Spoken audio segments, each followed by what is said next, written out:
My name is Miller Files, and whenever I walk into an old case, I listen before I look. Because the past speaks in a certain way, not in full sentences, but in fragments. A torn box, a layer of dirt, a blanket that once belonged somewhere warm before it ended up wrapped around a fading body in a cold February forest. This is how the story begins, not with a name, not with a witness, not with a disappearance that triggered alarms. It begins with silence, a silence so wide that the first question any investigator must ask is not what happened, but how something so horrible could happen without the world noticing. On February 25, 1957, a young man checking animal traps in the Fox Chase woods of Philadelphia saw something he thought was trash. A large cardboard box torn along the edges, the kind that once held a baby's bassinet. Just another piece of clutter thrown away on a lonely road. He almost walked past it. But curiosity is the thin line between a normal day and a day you remember for the rest of your life. He stepped closer, nudged the box open, and froze. Inside was the body of a boy, 4 to 6 years old by appearance, though much smaller than a healthy child should have been. Naked, bruised, his hair cropped unevenly, as if someone had done it in a rush or without care, wrapped in a thin, worn blanket. Everything about the scene told me one thing the first time I studied the original photographs. Whoever left him there did not act in panic. They chose a place where few would pass. They had time to wrap him. They placed him in a box that once held something meant for newborns and loving homes. There is symbolism investigators never ignore. This child did not die in the wild. He was brought there, carried, and left. From the very beginning, the case defied the usual pattern of child homicides. There was no report of a missing boy that matched his age. No parent frantic, no guardian hysterical, no school calling to ask why a child never showed up again. It was as if he belonged to no one, and that was the most terrifying part of it. You can investigate a crime, but how do you investigate an absence? The autopsy revealed signs no child should ever carry, old injuries, newer ones, signs of prolonged malnutrition. It was clear he had lived a life marked by neglect and cruelty long before his final hours. The cuts on his hair suggested someone had tried to change his appearance. For investigators, that was a whisper of intention. You change a child's hair because you want him to look different from how he used to. You cut hair not for style, but for anonymity. The police worked day and night. In 1957, missing children were treated with urgency even without modern systems. Yet no match surfaced. Posters were distributed across several states. Millions of people eventually saw the reconstruction drawings and the child's face. Nothing. It was as though he had been erased even before he died. When reviewing cold cases, I divide my intuition into 3 spheres, not as a formula, but as a lens. The first is the physical world. What objects can tell us? The box, the blanket, the hair, the bruising, the soil under his nails, the exact type of cardboard, the manufacturer of the blanket. Investigators traced the box to a store that sold baby bassinets. Several hundred had been distributed. Cash payments were common. There was no usable record. The blanket was identified as a mass-produced type, sold widely. No narrow lead. The second sphere is the psychological world, not of the victim, but of the one who controlled him. Every bruise speaks of routine rather than a moment of rage. Every healed fracture reveals patterns, not accidents. Someone had control, physical and environmental. Someone had the ability to keep a child unseen, kept indoors long enough that no neighbor could identify him, kept hungry long enough that his growth was stunted, kept silent long enough that no one even knew he existed. The third sphere is the world of silence. In many cases, silence is louder than noise. No one reported him missing. No one stepped forward to claim him after his face was everywhere. No one came to the police out of guilt or fear or desperation.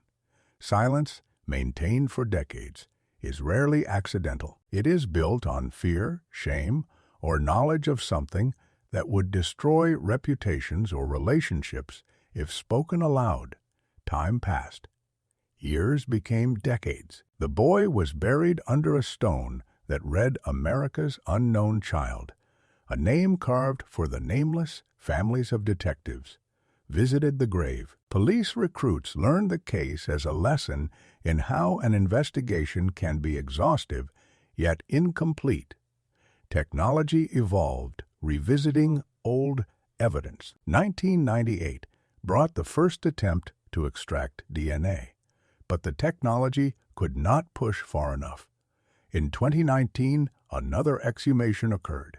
A final chance. DNA was extracted again, and this time, techniques in genetic genealogy allowed analysts to trace distant relatives. That single thread became a map, which became a tree, which became a doorway into a past long buried. Slowly, researchers traced lineage, eliminated mismatches, compared historical records, and identified a boy born in 1953.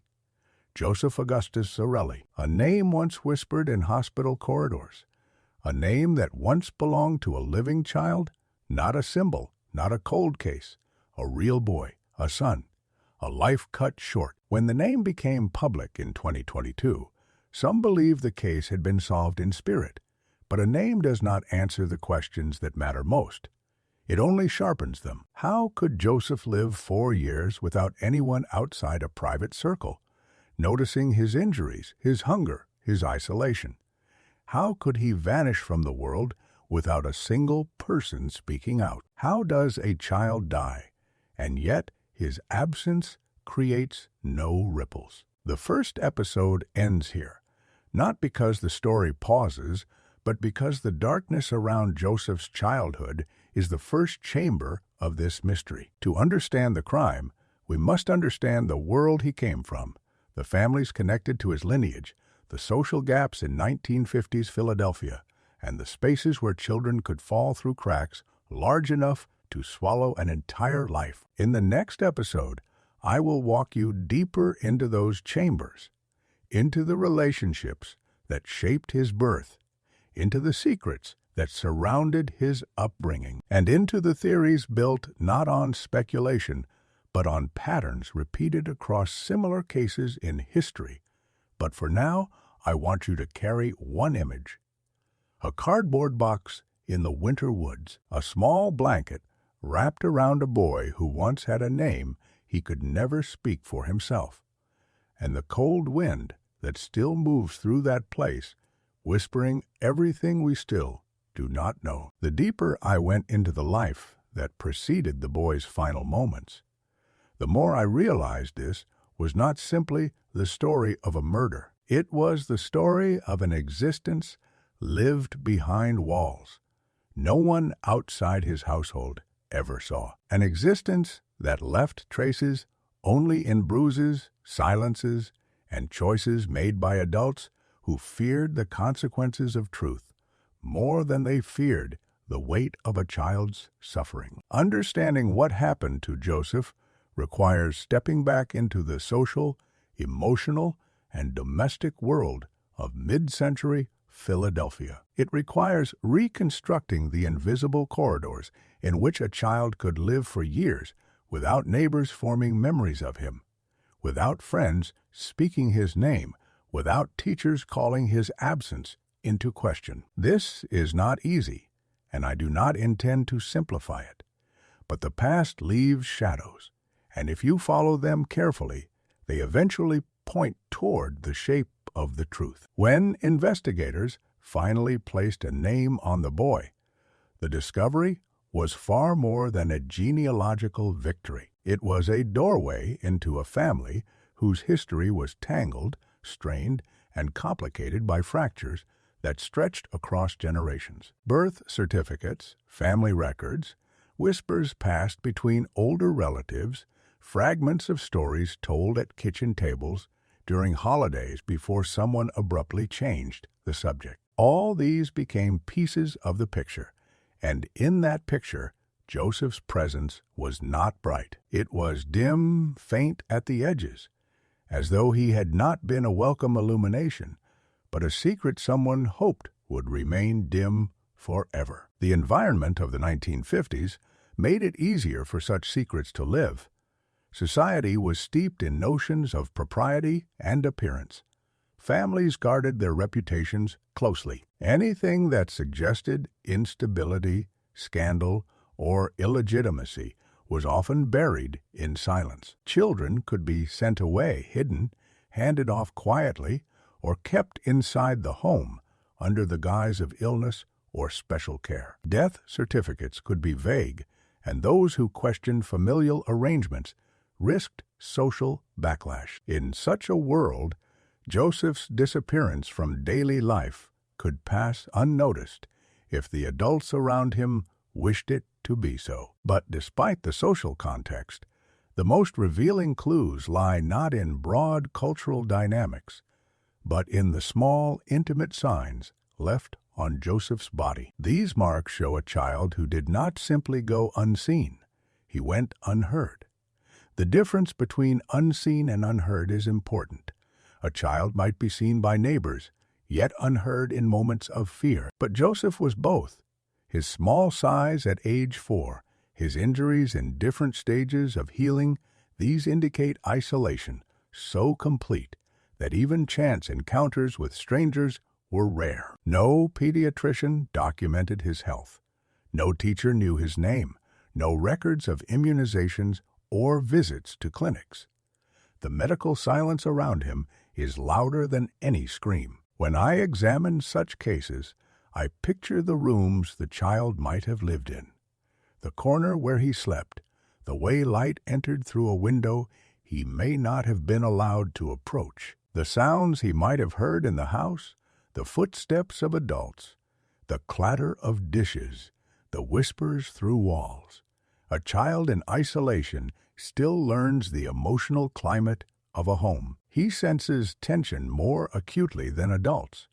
He notices the moments when voices rise, doors slam, or conversations stop abruptly when he walks in. Children understand fear long before they understand language.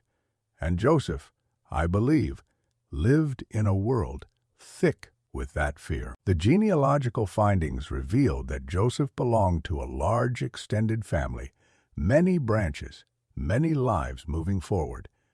Yet almost none of them had memories of him. That absence of memory was not natural. It was engineered. Someone controlled who saw the child. Someone decided what he was allowed to be. Someone ensured his existence touched as few lives as possible. For a time, investigators wondered whether he had been sent away to live with other relatives or whether he had moved between households as a hidden arrangement. But no one recalled being responsible for him. No one recalled hearing about him. It was as if he had been a ghost long before he was placed in the woods. I spent months reviewing historical maps of the area where his family lived. Old property lines, homes owned by relatives, walking distances, social circles. If a child lived among these spaces yet remained unseen, it meant his world was restricted to either one household or one room within that household. No reports from neighbors of a crying child. No recollections of a little boy playing outside. No shared stories of birthdays or holidays.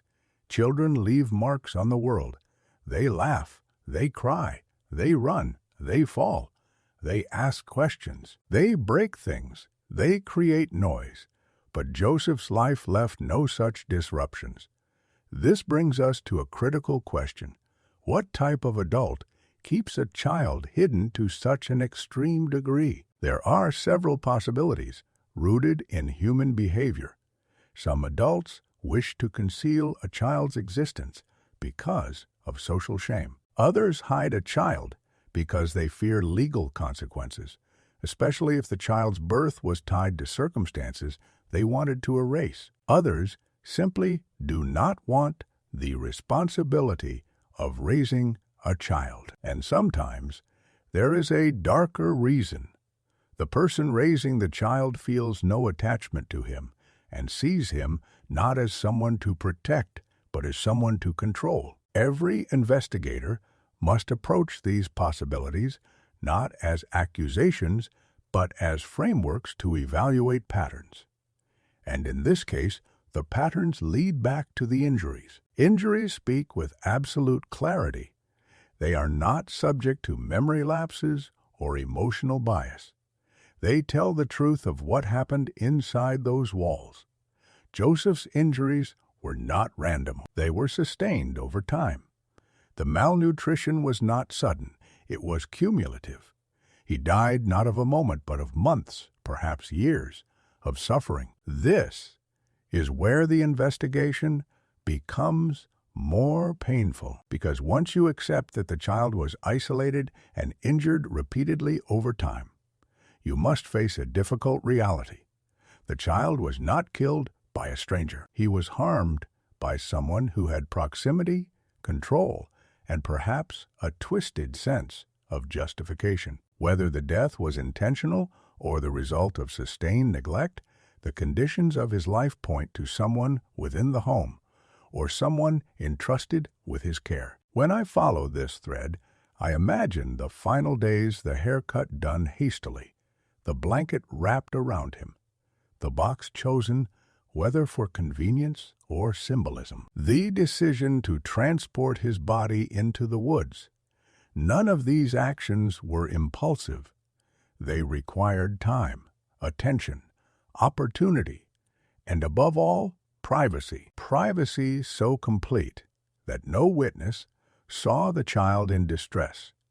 Privacy so complete that no one saw the adult carrying the box. Privacy so complete that the killers felt confident the child's identity could be erased forever. But the past always eventually speaks. Once Joseph's name surfaced, investigators looked into the relationships surrounding his early life. There were strained ties between his parents, complex family dynamics, and indications that some relatives knew less about the child than they should have. There were reports of interpersonal conflicts, fractured connections, and questions about who bore responsibility for Joseph at various stages. Some individuals who might have known something were already deceased by the time the name was discovered. Others refused to discuss the matter. This is where the modern investigation encountered the same obstacle the original one did: silence. Not the silence of innocence, but the silence of avoidance. Silence born from fear of the consequences of telling the truth. Silence that has lasted decades. Silence that becomes a habit passed from one generation to the next. When I interviewed people connected to the case, many spoke indirectly. Some claimed ignorance. Others insisted there was nothing unusual in the family's history. Yet their words were careful, too careful.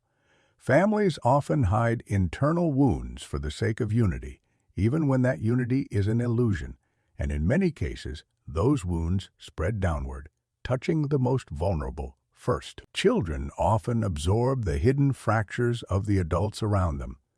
The hardest part of a case like this is reconstructing a life that was never meant to be seen. Investigators must study social patterns, generational trauma, emotional repression, and historical context as carefully as they study physical evidence. The boy's life was shaped by forces he could not understand: shame, secrecy, fear, resentment, fractured relationships, and perhaps the desire of certain adults to make a child disappear, not physically, but socially. In this episode, I want to bring you into the architecture of that disappearance, into the unlit rooms and unspoken conversations, into the way families in the 1950s could hide an unwanted child more easily than today, into the cultural expectations that made silence the simplest choice, even when a life depended on breaking it. The tragedy of Joseph's life is not only that he was killed, it is that he lived in such isolation that the world only met him in death. By the end of this episode, I want you to understand why the case remained unsolved for so long. The answer lies not in the failure of investigators, but in the environment that allowed a child to vanish without the world ever noticing. In the next episode, I will lead you through the reconstruction of the possible path the child followed in his final weeks, the social behaviors of the adults, the psychological patterns that indicate intent versus fear, and the deeper examination of the moment when neglect transformed into fatal consequence. But before that, hold one truth from this episode. The silence surrounding Joseph's life was not natural. It was crafted, and those who crafted it did so with intention. There comes a moment in every long investigation when the past feels close enough to touch, even if it lived 70 years ago. That moment arrived for me when I began reconstructing the final weeks of Joseph's life. Those weeks are the darkest corridor of this story, and to walk through them, you must understand not only what the child endured, but the emotional climate of the adults who controlled every hour of his existence. A child cannot choose isolation. A child cannot choose hunger. A child cannot choose bruises. These are choices made by others. And in the final weeks, every choice made around Joseph narrowed the world until it was reduced to a box in the woods. I started by imagining Joseph's environment not as an investigator, but as someone trying to sense the emotional temperature of the places he lived. A child's awareness is sharper than adults realize. Joseph would have known the difference between silence and danger, between footsteps that meant food and footsteps that meant pain. He would have known when the adults around him were arguing, even if he could not understand why. He would have felt tension in the air, the way some children feel weather changes. The final weeks of his life were a storm gathering behind closed doors. Medical records tell us nothing, but the physical evidence on his body tells us everything. In the days before his death, his injuries intensified. There were signs of repeated strikes. There were signs of restraint. His stomach showed the unmistakable condition of a child who had not eaten properly for a long time. The haircut, uneven and rushed, suggested someone wanted to alter his appearance shortly before his death. This was not grooming. It was concealment. I reviewed dozens of psychological profiles of caretakers who isolate children. Many patterns aligned with Joseph's case. Adults who fear outside scrutiny often begin withdrawing the child from public view weeks or months before the final incident. They reduce the child's contact with the outside world. They create home routines that make the child invisible. This behavior does not happen suddenly.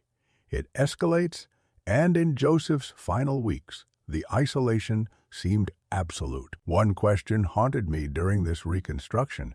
Did anyone hear him cry during those last days? Children rarely suffer in silence.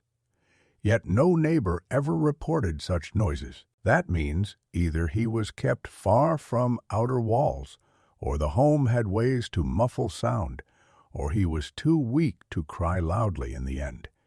None of these possibilities are comforting. When I envision his last meals, I see them as small, inconsistent, inadequate. Enough to keep him alive, but not enough to give him energy. Children deprived of food grow quiet. their bodies slow, their curiosity dims, hunger becomes a fog, and in that fog, a child's final days pass like long nights even in daylight. The final weeks also reveal something about the adults around him. Someone was losing control.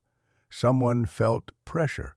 Someone may have feared discovery. Decisions made in those weeks were made not in calm reflection, but in an anxious scramble to preserve a secret that was collapsing. The haircut, the isolation, the lack of medical care. These are signs of an adult who realized that the situation around the child was becoming unsustainable. There is a pattern often seen in cases of prolonged neglect. When the adult realizes the child's health has deteriorated beyond a point of return, they panic. Instead of seeking help, they double down on isolation. They fear hospitals. They fear authorities. And in that panic, they sometimes make choices that lead to fatal outcomes. I believe Joseph's final days followed this trajectory. His body weakened. His injuries worsened. The adults around him sensed time was running out. They did not want anyone to see him. They did not want to explain his condition. And somewhere in those final days, neglect crossed into lethal territory. The moment of death is difficult to reconstruct. Whether the final blow was intentional or whether his small body simply could not sustain further trauma, we may never know.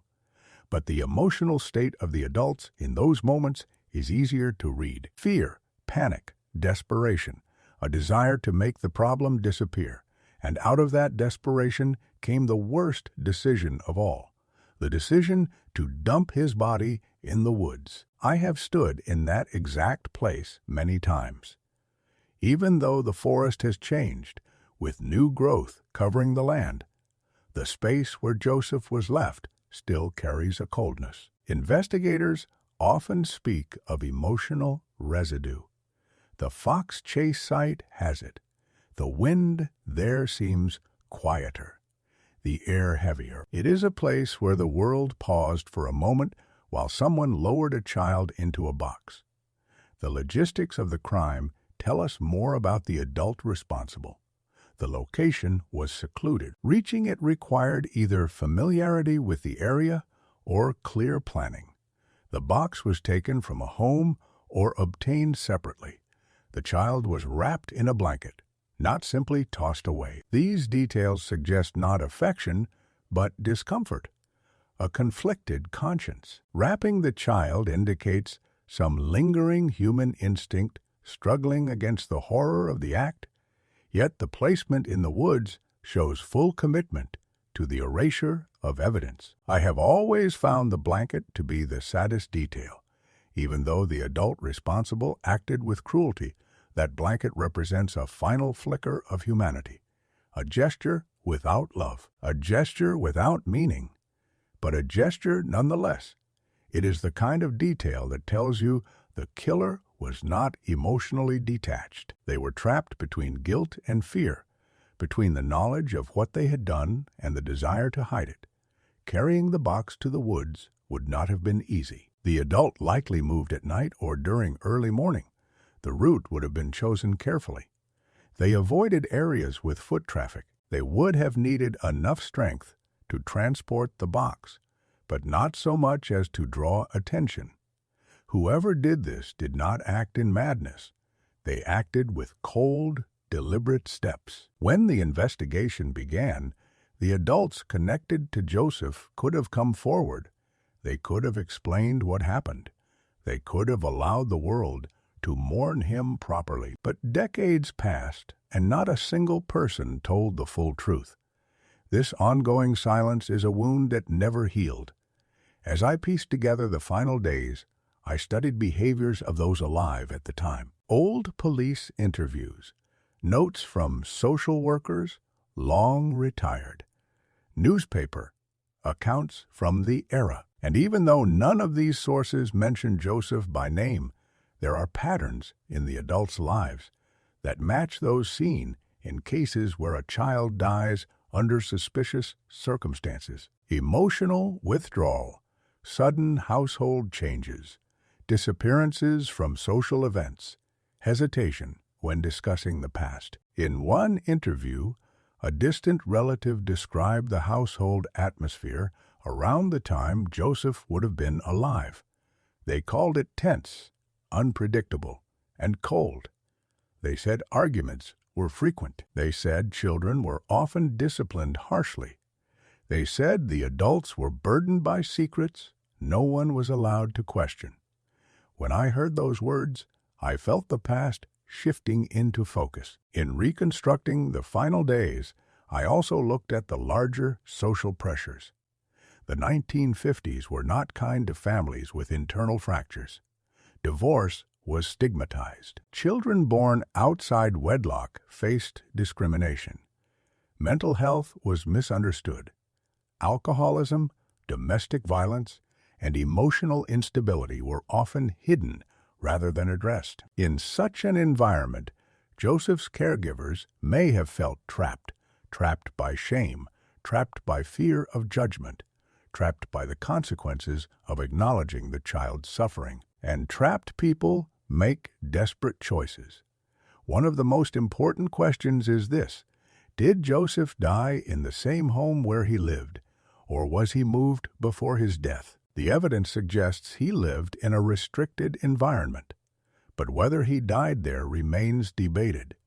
The body showed no dirt on the feet, indicating he had not walked outside. There were no signs he had been outdoors recently. To me, that means his world had been reduced to a single space long before he died. When I imagine the final hours, I see a quiet house. I see fear in the adults. I see a child too weak to stand, and eventually I see someone deciding that the only way forward was to make his existence disappear. The act of placing him in the woods was not a moment of insanity. It was an attempt to create a future without consequences. The irony is that the act created the opposite. The moment he was found, the world became aware that someone had tried to erase a child, and the moment his name was restored decades later, the past finally began to regain its rightful shape. In cases like this, the final weeks hold the truth, not in dramatic events, but in patterns of neglect, patterns of fear, patterns of desperate choices. And those patterns guide us toward the identity of the person responsible, even if they can no longer be brought to justice. As we move into the next episode, we will examine those patterns closely. We will identify the behavioral profile of the culprit. We will explore the psychological foundation of someone who can isolate a child until he disappears. And we will follow the final investigative leads that remain today, the ones that might still break the silence if the right person comes forward. But remember this: as we close episode 3, Joseph's final weeks were shaped by decisions made in secrecy, decisions that grew heavier and heavier until they crushed a life too small to carry their weight. And those decisions belong to someone who has lived with that truth for decades. There are moments in an investigation when the darkness surrounding a case changes shape. It stops being a void and becomes a shadow pointing in a specific direction. By the time I reached this stage of the boy in the box case, the evidence, the patterns, and the emotional signatures had formed a shape. It was not yet a name, not yet a confession, but it was the unmistakable outline of the kind of person who could let a child disappear inside a home and then vanish into a cardboard box in the woods. Episode 4 is the moment we turn our attention to that outline, examining everything that points toward the profile of the one responsible. When working cold cases involving child victims, the pool of suspects is always deceptively small. Children rarely die at the hands of strangers. Their world is shaped almost entirely by the adults who feed them, house them, watch over them, and discipline them. The first truth every investigator must accept is that the perpetrator lived inside the child's orbit, not outside it. And in Joseph's case, that orbit was extremely restricted. Only a handful of adults would have had continuous access to him. Only a handful would have had the opportunity to isolate him so completely. Only a handful would have known the depth of his suffering. In reconstructing this case, I reviewed behavioral analyses from decades of child abuse investigations. Several patterns emerged consistently. Perpetrators often share emotional characteristics long before violence becomes fatal. They fear judgment, but not for the child's sake. They fear losing control. They fear outsiders discovering their inadequacies, their tempers, their resentment, or their inability to care for a child who demands more than they can give. This fear becomes the foundation of isolation. The child becomes a secret. And once a child is reduced to a secret, the next steps are predictable: silence, concealment, neglect, escalation. The adult who harmed Joseph likely possessed these characteristics. They were someone who feared societal scrutiny. They were someone who did not know how to deal with stress without anger, someone who resented the responsibility placed upon them, someone whose emotional world was too small, too volatile, or too fractured to accommodate the fragile presence of a child. One of the most revealing aspects of this case is the contradiction between cruelty and small moments of attempted tenderness, such as the blanket wrapped around Joseph before he was placed in the woods. Perpetrators, like this, often show ambivalence. They can respond with violence one moment and with an imitation of care the next. This inconsistency is not compassion, it is control. These gestures of superficial care are about soothing themselves rather than comforting the child. The blanket was not for Joseph.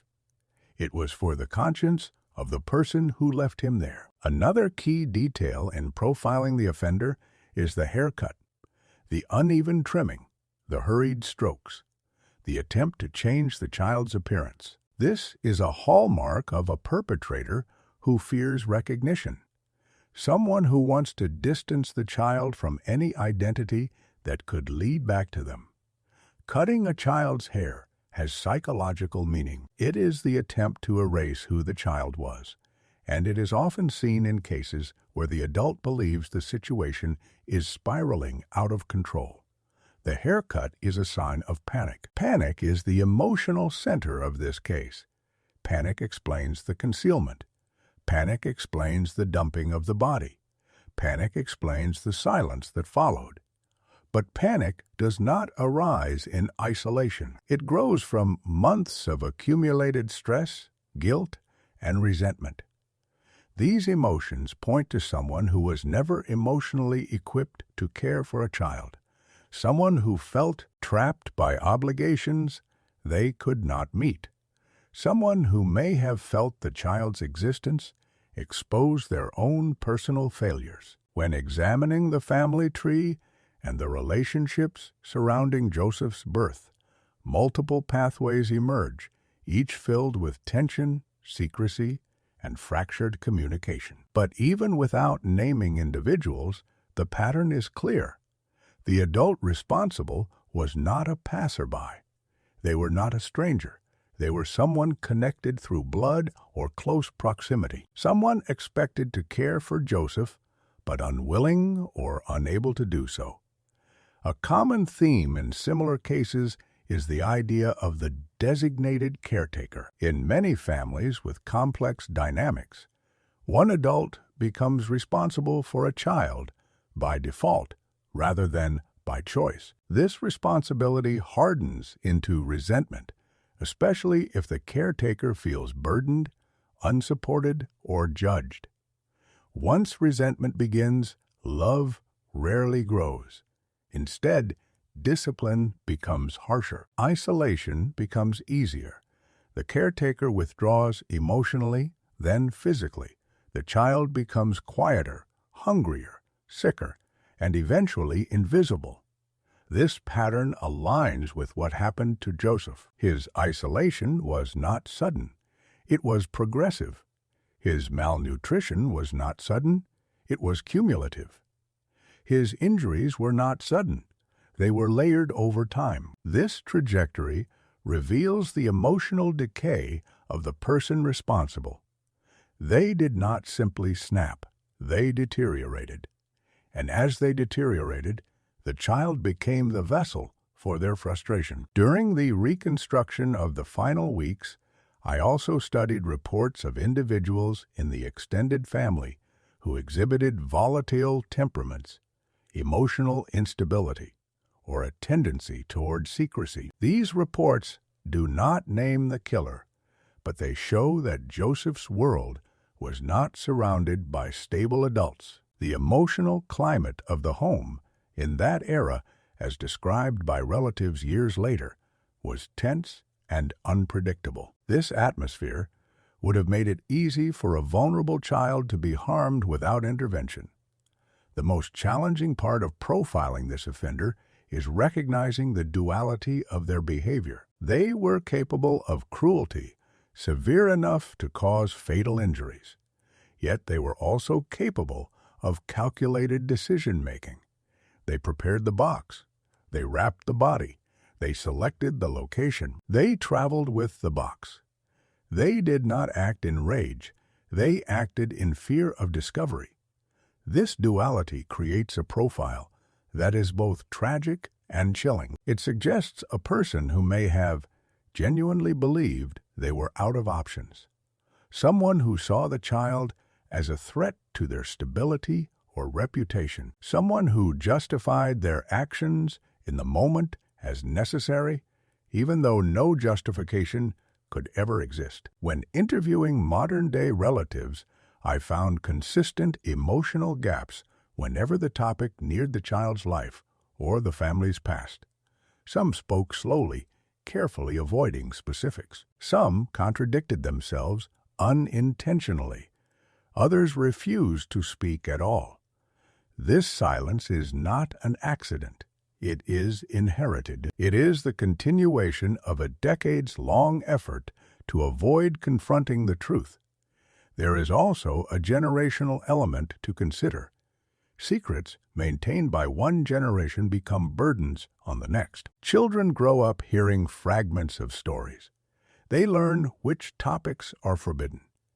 They absorb the emotional tension without understanding its source, and eventually they become adults who cannot articulate what they know because the knowledge has become intertwined with guilt, fear, or loyalty. The killer did not act alone in the emotional sense. They acted in an environment that allowed silence to exist. There may not have been physical accomplices, but there were emotional ones. People who suspected something was wrong but chose not to ask. People who sensed violence but chose to look away. People who saw a child being isolated but chose to explain it away as strict parenting or private family matters. These indirect accomplices make the truth harder to uncover, even decades later.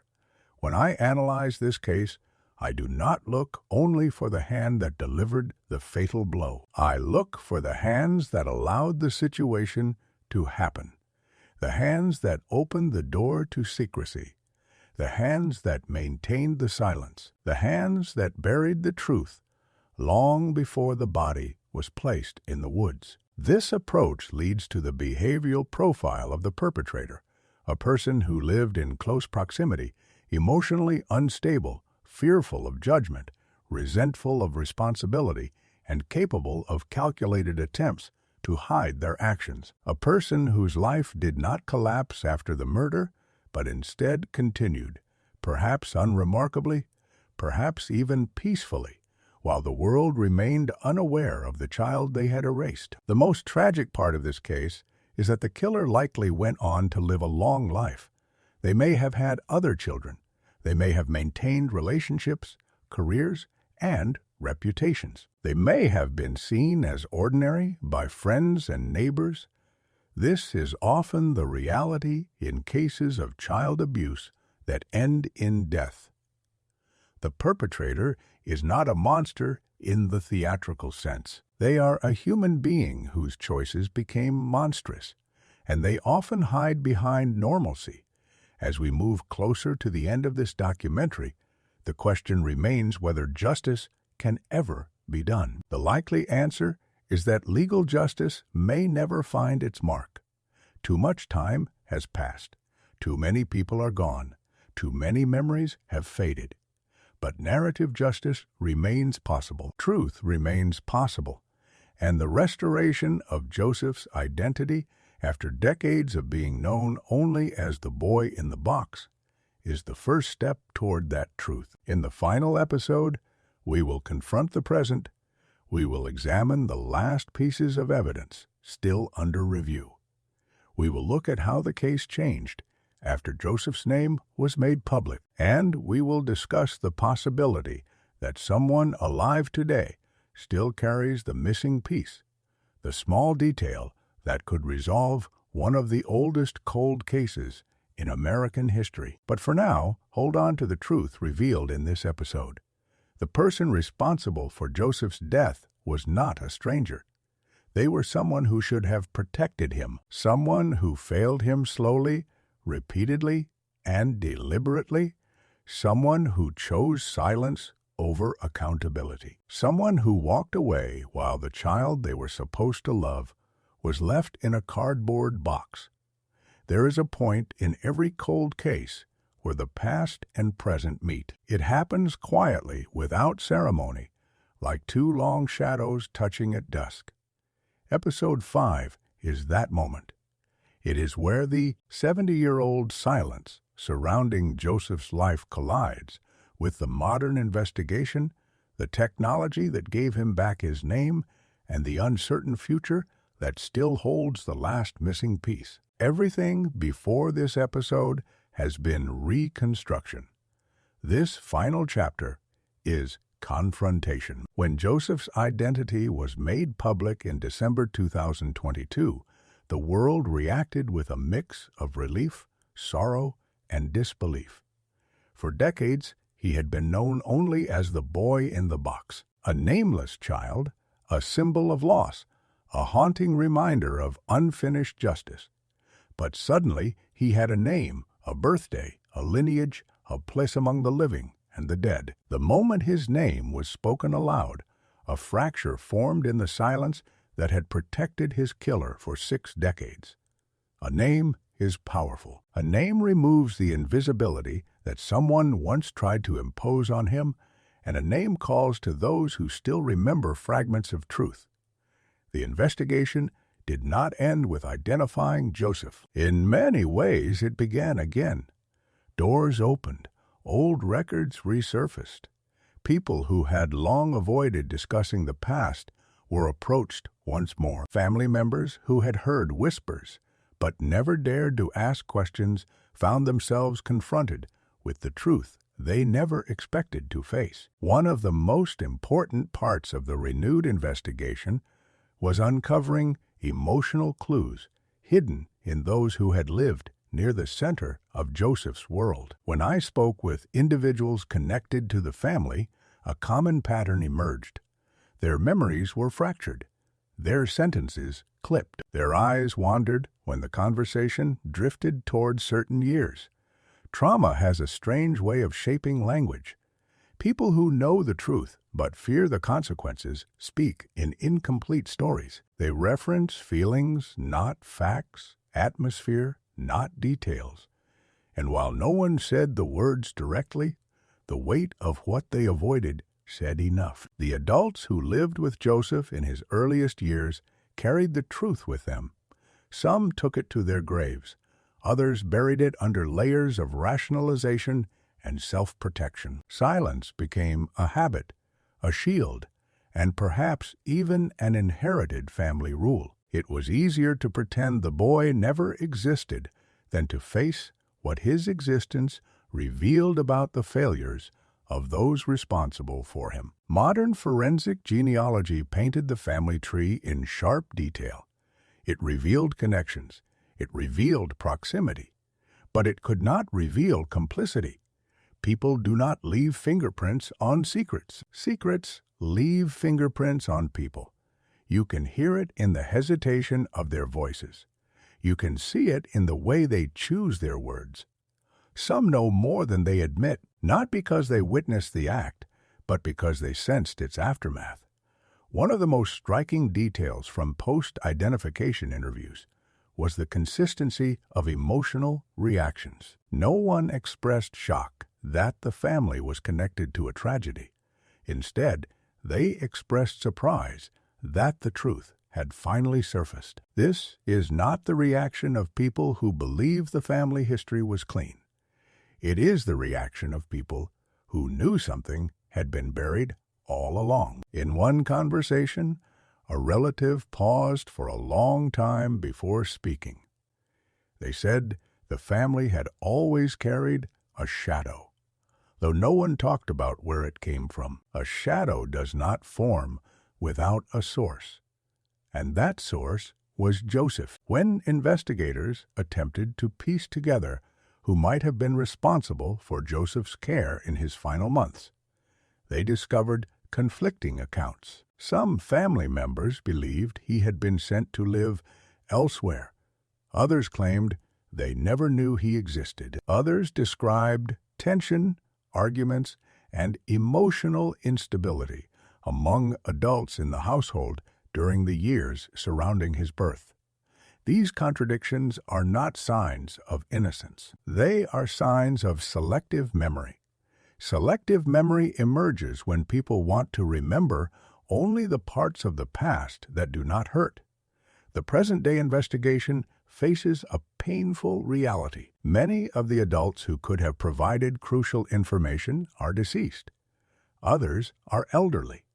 Some refuse to speak, and some may genuinely believe that silence is the only way to protect the last remaining strands of a fractured family history.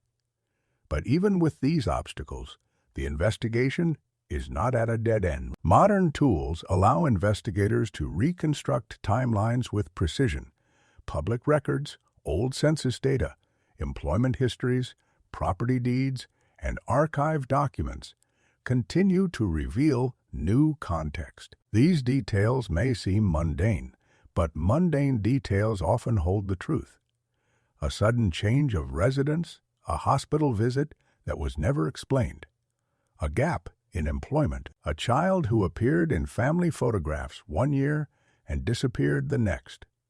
I often think about the person who placed Joseph in the woods. I imagine them standing there, holding the box, the blanket, the weight of everything they wanted to hide.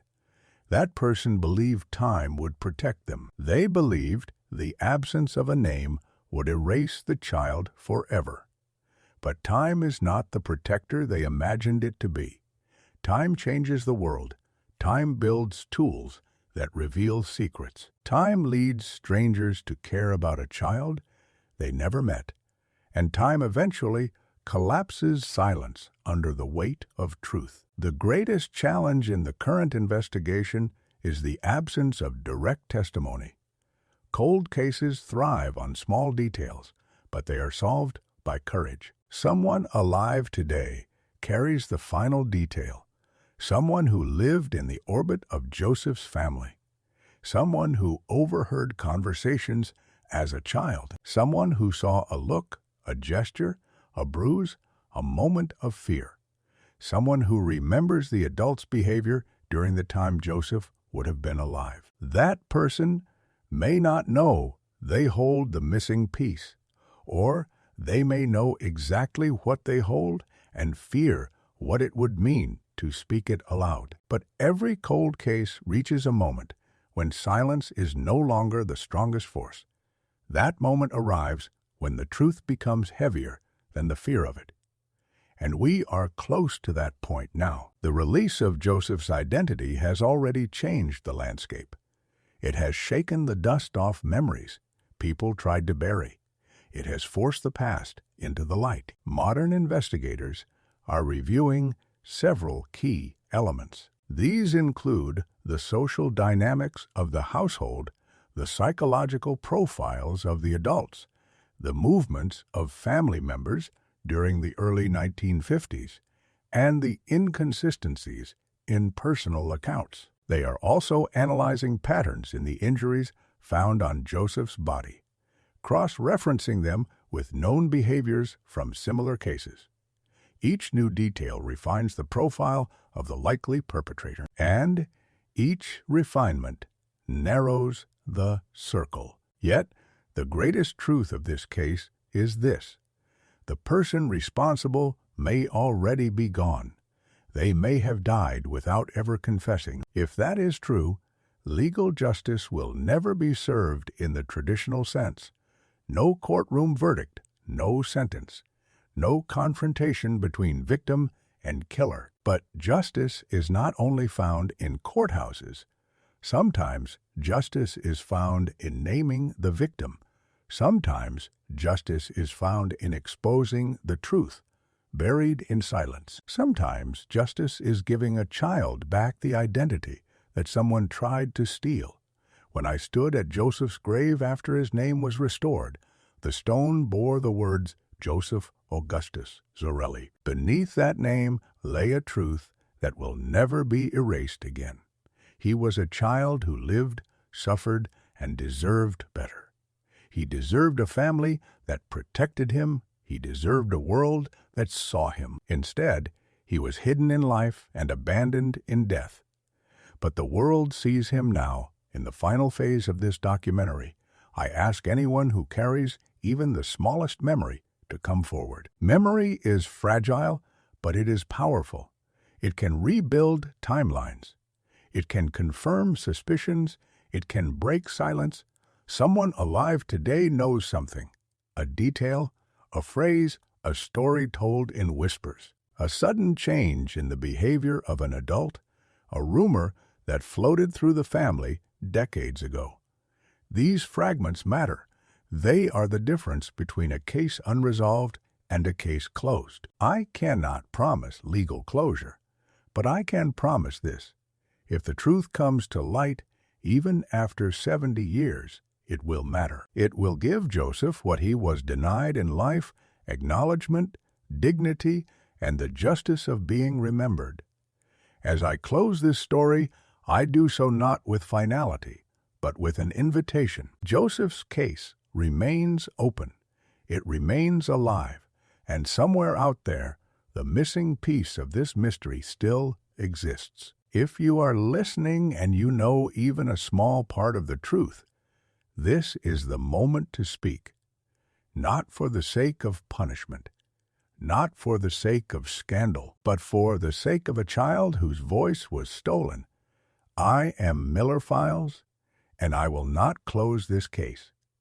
Not while there is still one person alive who can bring the truth to the surface. Not while Joseph's story continues to echo, and not while the final piece of this puzzle waits in the memory of someone who has carried it far too long. This is not the end. It is simply the point where the past hands its final question to the living.